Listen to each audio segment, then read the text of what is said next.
Hey guys, welcome to today's episode. And I'm so excited to be having Ashley Grosch from thefarmlife.com on our episode. And today we are doing a ton of question and answers. You guys have been asking so many questions. We love hearing from you. And today we're going to answer a bunch of them. So we're so excited. But first, Ashley, tell everyone a little bit about yourself. Hi, everybody. So I own a company called The Farm Life. And what it is, it's an integration of functional medicine in with wellness products and also my farm. So it's just this whole lifestyle company. I see about 1,000 patients a year with functional nutrition and just overall wellness, specializing in hormones, gut health, metabolic resets, pediatrics, just a wide range of things. So I have a little grocery store, but I also have a little wellness center as well. All right. This is from Kristen Stillwell. She says, what is a safe typical frequency for 24 to 36 hour fast? Every X days, every X weeks. How long should I do a 24 to 36 hour fast before I stretch it to longer? I only have 11-ish pounds left to lose before my goal weight, pre-babies. I'm not in a rush to lose the weight, but I'm very interested in the health benefits of extended fasts. Kristen Stillwell. So I think we've kind of answered this question a little bit, but it's funny because I used to be able to do a lot longer fast than I am able to do right now. And I think that it has to do with my cortisol levels, my stress levels. I've been under a massive amounts of stress lately. And the thing about it is fasting causes your body stress. So when you're doing it, intermittent fasting can increase levels of cortisol, and that's making you stressed. So if you're already really, really stressed, that can make it so, like for me personally, I used to be able to do, a 7-day fast, an 8-day fast, completely with water. I mean, just unbelievable because of kind of the state that I was in. And so for anyone to be able to answer that question, it's really impossible, because even for you yourself, even for me, who is like, I've written 4 books on fasting. So I am a fasting queen. My body, my thyroid has some issues. So I am on a kind of an all natural compounded pharmaceutical for my thyroid. So that also affects my ability to fast because of my thyroid. So when you're on medicine like that, so if you're taking a thyroid medicine, your ability to be able to do a longer fast is going to be a lot different than someone who's not taking any medicine at all. So really, for us to be able to answer that question for any person, it's absolutely impossible, because what is safe for me is not safe for you. And so my suggestion is to really just keep upping it. So if you're doing, if you're used to doing 7 hours, move to 6. And then when you're doing 6 hours, move to 5. If you're doing, one meal a day, 1 day a week, then try doing 2. Push yourself. And you do want to get out of your comfort zone, but only you can really answer that question of what's safe for you. And by the way, it will change different seasons of your life. Just like I said, a year ago, I might have been able to do a 7-day water fast with no problem. I can't even right now in my season that I'm in, I truly cannot do a 3-day water fast. I'm barely able to do a 1 meal a day. I'm able to do that, but I'm just saying I'm not able to fast like I was able to before. Ashley? Yeah, I agree. It really depends on your stress levels. I would say that first long extended fast, if you want to go for a 48-hour, link that up to like a weekend retreat where you're quiet and you're praying, you're intentionally resting, so that you don't go to work for your every day and then come home to the chaos. Or you don't want to have chaos in the middle of a 48-hour fast when you're just now starting to get used to it. For that last 11 pounds, I think fasting is great. And I heard her say she doesn't really, if it happens, not in a rush. But I really love the integration of these shorter duration fasts with ancestral movement and ancestral nutrition, right? Like it's as opposed to it maybe lengthening your fast, maybe you're adding in these other components that mimic your ancestral patterns in addition to the fasting that also mimics those patterns. You're just adding more building blocks onto the way you're eating and moving and perceiving your world. So there are huge gains to be made when you balance your adrenal health and your perceived stress. And then that allows you to fast longer. All right. Next question. What do you do when your eating window is about to end? If you are not hungry, but you know you need more calories for the day, do you eat? I'll start with that one. For me, I really believe that everything in your life should be based on hunger and fullness.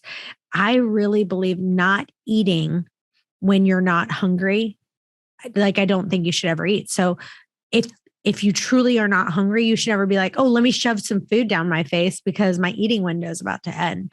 No, like that doesn't make sense. Like you eat when you're hungry, you stop when you're full. If you get hungry the next day, and maybe it's 9 o'clock in the morning the next day and you're ravenously hungry, then maybe you would, eat then. But again, for me, hunger and fullness is such a big deal. And I am very anti like just up.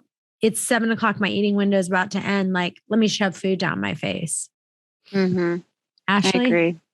I agree. I mean, we're really, the whole idea of getting into fasting is getting into that intuitive side of ourselves. So, and learning how to intuitively eat.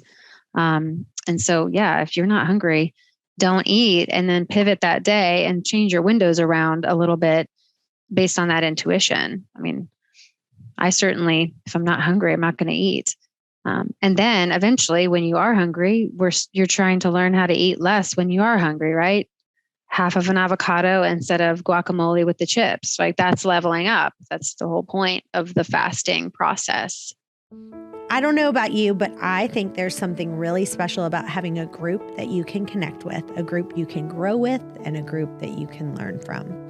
That's why we created ConnectIn40. It's just a small group, but it's virtual. It's a place where we can meet and we watch a powerful speaker, and then we talk about what we learned and how we can apply it to our lives. And so it's amazing. It's on Wednesday night, every Wednesday at 7 Eastern, 4 o'clock Pacific. And it's just 40 minutes. It's awesome. It's powerful. So go to ConnectIn40.com. That's ConnectIn40.com. We hope to see you there. All right. This next question, we'll literally get this question almost every day. And so it says, I have to have coffee in the morning and I can't have it black. What is your suggestions for that? Because I don't want to start eating until 1 o'clock that day. Ashley? I mean, you're really only able to do, if you want to do a creamer, it can't have any sugar in it. I mean, you could stay in ketosis, but anytime you add a creamer of any sort, you're going to break a fast because it's going to have some kind of fat in it or protein, even if it has no carbs. You'll stay in ketosis. So you still will be in a ketogenic state, which is a fasted state.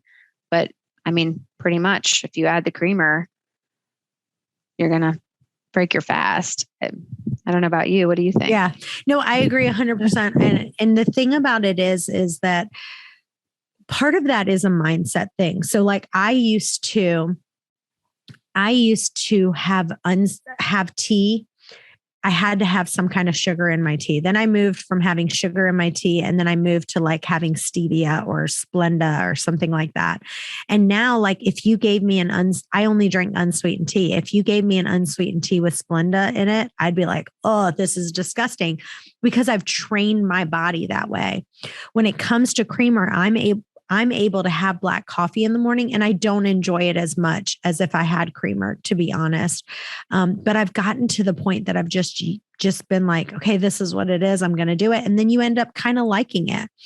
But there's some people out there who are like, if you have a little bit of creamer, 100% we're not having sugar in there. So that's, you got to figure out a way to make that happen. But if you find some kind of creamer that is like high fat and stuff like that, again, I've seen these people who put coffee and they basically will put like all this fat in their coffee. And it's like 250 calories worth of fat that they're putting in their creamer. And then, because it's just straight fat. And then again, they're like, but why am I not losing weight? And it's like, okay, well, that's a problem. But again, my suggestion would be if you figure out a way to have it black. That's my suggestion. But again, if you say, I can't have it black, then just put a little bit of creamer and then do a little bit less, then a little bit less, and then a little bit less until you can get to the place that you can go black. And again, it is a mindset thing. You will end up getting to the place that you have gotten your body so used to it that you like it black. And I would say for me, I'm not quite at that place.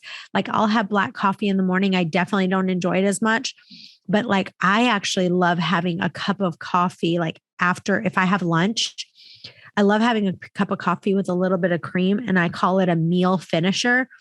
I don't know what it does, but it helps me kind of again, stop my eating, because again, here's the problem.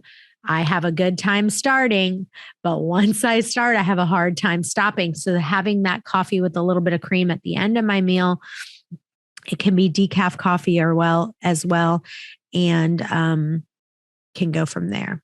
All right, next question. I'm pretty sure I have parasites, but my stool tests haven't shown anything.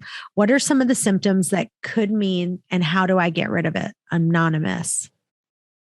Oh, that's a good question. So stool parasitology is very hard with adults. It's very easy to see worms in kids because they're very good at clearing them. Adults are not. They tend to stay collected in our tissue. It's really hard to pick them up in a stool sample.